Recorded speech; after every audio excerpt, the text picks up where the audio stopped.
Good morning. I want to talk today about the stage one of the 8-stage learning design framework, that of student profiles.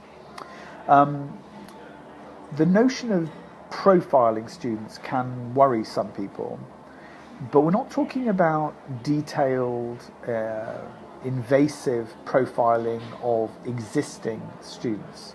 We're talking about imaginary, typical and atypical students on your existing program and future programs. A sense of what your students are all about, what their strengths, what their weaknesses are. And the way I suggest that people do this is by adopting a matrix of diversity types. And there are 4 particular diversity types, effectively: educational, circumstantial, dispositional, and cultural.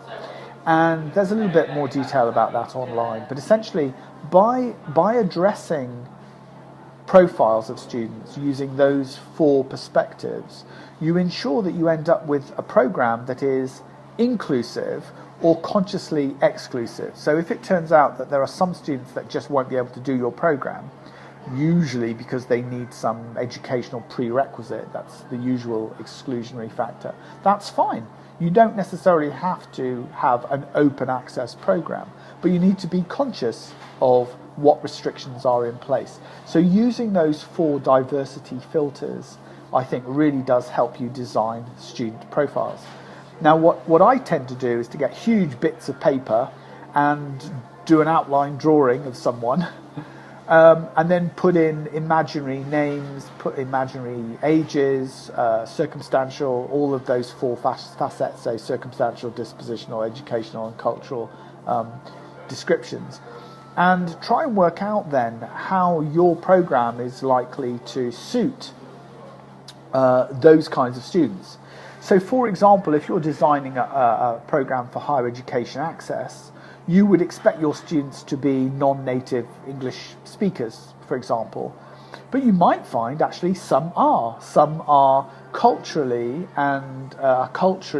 very much ingrained with the institutional norm, but they might be educationally very different. They might have a very different educational background.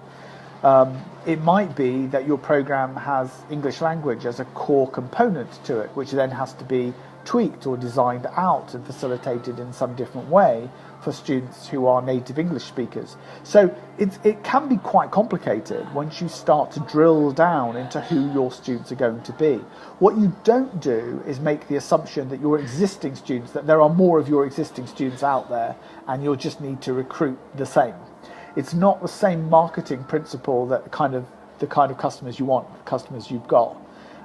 You really are trying to design a program that is purposed for particular types of students. So I generally would argue that 4 student scenario profiles is a good start. You can do 6, you can do 8, but if you've got 4, you can kind of triangulate with 4. You can basically build a structure that has outliers, the kind of the older student, the younger student, the most experienced student, the least experienced, and so on. And thinking about their physical circumstances as well. Will they be doing it at work? Will they be working at home? Or is it a work-based program? Is it a blended program? Is it a program that people can do when they're traveling? Can they do it remotely if they work remotely? Do they have to attend campus? So having those kinds of distinctions of circumstance makes a huge difference to the way that you're going to design and deliver your program. So it's really important to establish that right at the outset. And brainstorming that as a design team usually throws up some interesting scenarios.